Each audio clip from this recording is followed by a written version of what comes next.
អូសឡើងមកផុតឥឡូវបានមករកជើងប្រកាសរីស្វ័យជាបន្តទាត់ស្ដាំសុំបាទជាស្រ័យបាទ10បាទ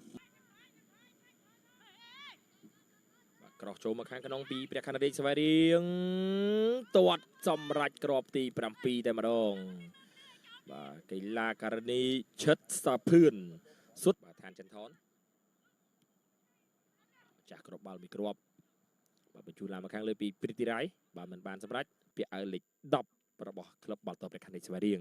បាទការសម្រុកជាបន្តបាទការរកក្របបាល់បាទរបស់ព្រីទីរ៉ៃបាទទាញស្ដាំអូសមកឆ្វេងគប់ស្ដាំក៏ទាត់ឆ្វេងបានសម្រេចបាទជាក្របបាល់របស់ខ្លួនបាទការបញ្ជូនមកបាទជាបន្តបាទមកឲ្យចិត្តសាភឿនឆ្វេងក៏ចេះស្ដាំក៏ចេះទីរ៉ៃបាទព្រីទីរ៉ៃកីឡាករនីបាទជនជាតិនេប៉ាល់បាទអាយ៉ាព្រីទីរ៉ៃចំណូលថ្មីរបស់ប្រកាសនេះស្វែងរៀងនៅក្នុងរដូវកាលនេះអូយទាញផុត3-4ព្រីទីរ៉ៃបាទទាញឲ្យទាញទៀតបាទចង់ទាញឲ្យផុតបាទដើម្បីបញ្ជូនបាល់ឲ្យបានសម្រេចតែម្ដងបាទព្រីទីរ៉ៃមាញ់មិញអូយបាទមិនធម្មតាបាទសម្រាប់ផ្នែកនារីបាទនេះយើងមើលបាទការអស់បាល់របស់គាត់បាទទាញគប់ផុតដាច់ប៉ាត់អស់មកផុតមួយទៀតបាទទាញមកប៊ីសមករយៈកាលចុងក្រោយនេះបាទគឺទទួលបានការគ្រប់គ្រងក្រុមគ្រួសារខ្លាំងមែនទែនបាទដោយសារតែយើងឃើញពីបាទការងើបឡើងពីបាល់ទាត់ឥឡូវនេះឱកាសរបស់ឈិតសាភឿនអូយបាទសាភឿនបាទទាត់បាល់មិនចំទីនេះបាទបញ្ជូនមកល្អណាស់បាទពីបាទមិត្តរួមក្រុមបាទពីទីបាទព្រីទីរ៉ៃបាទសាភឿនតូសម្រួលផ្សេងបាទដើម្បីឲ្យមានលីកបាល់ទាត់នារីបាទនៅក្នុងការប្រកួតប្រជែងឥឡូវនេះព្រីទីអូយទប់ឆ្វេងទាត់ស្ដាំតែម្ដងប៉ុន្តែមិនចំគោលដៅទេពីកីឡាករនីបាទព្រី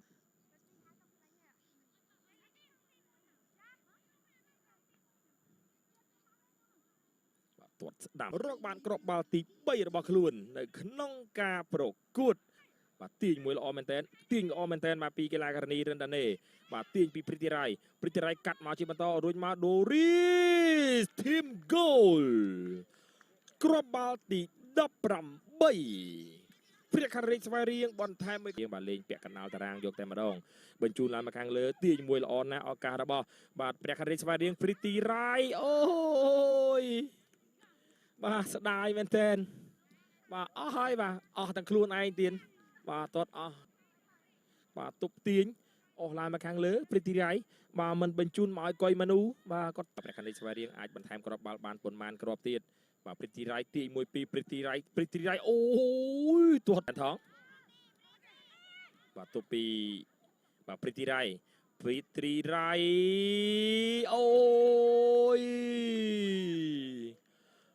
ល្អណាស់បាទព្រីទីរ៉ៃទីបំផុតបាទអាចរកគ្រាប់បាល់បានហាត់ទ្រិកហើយនៅក្នុងថ្ងៃនេះបាទកីឡាករនីបាទកើតចេញពីកីឡាករនីជាច្រើនរូបរបស់បាទព្រះខ័នរាជស្វាយរៀងបាទហើយគ្រាប់បាល់នេះមិនធម្មតាទេបាទគឺការរ៉ាច់កើសរំលងបាទចិត្តបាទតាំងពី0ស្មើរហូតដល់21-0បាទឥឡូវមកដាណេកាត់មកក្នុងឲ្យព្រីទីរ៉ៃបាទអត់បញ្ជូនដាណេកើតទេអហ្វសាយបាទរុញមកខាងក្រោយឲ្យវ៉ាធីមរុញជាបន្តមកឲ្យចន្ទថនបាទខ្លីបាទមកឲ្យមិត្តរួមក្រុមទប់មួយសិនពីម៉ាតសាភាមកឲ្យចិត្តសាភឿនបាទសាភឿនបោះមួយប៉ះជាមួយព្រីទីរ៉ៃកឹបមួយព្រីទីរ៉ៃអត់ប៉ះទៅណាកើតបាទរើរុញជាបន្តកាត់មកក្នុងជះបាល់ចេញពីអ្នកចាំទីជើងចន្ទទីរុញមកព្រីទីរ៉ៃរុញជាបន្តមកឲ្យចន្ទថនទាញមួយបាទចន្ទថនរុញមកឲ្យវ៉ាធីមសាក់ពីចម្ងាយអត់ទេវ៉ាធីមគិតខុសបាទខូចបាល់បាទរុញមកព្រីទីរ៉ៃរុញជូនមកឲ្យដូរីទាត់អូយបាទឥឡូវទាត់មួយទៀតអត់ទេបាទទាញអត់ទាត់ទេបាទលេងជាបន្តចន្ទថនមកស្លាប់មកជួយចន្ទរីមកឲ្យដូរីរុញមកឲ្យព្រីទីរ៉ៃទប់មួយសិនព្រីទីរ៉ៃទាត់យកតែម្ដងមិនផុតពីកងការពាររបស់កំពង់ឆ្នាំងថែម2នាទីនៅក្នុងការប្រកួតវគ្គទី2បាទរុញមកពីវ៉ាធីមទប់មួយពីសាភឿនមកព្រីទីរ៉ៃទាញមួយផុតទាត់ឆ្វេងប៉ះដៃមិនពីណីលេងជាបន្តបាទដូរីបាទទាត់ស្ដាំ បាទតាំងតែពីនីតិដំបូងរហូតដល់បាទបញ្ចប់ការប្រកួតនេះតែម្ដង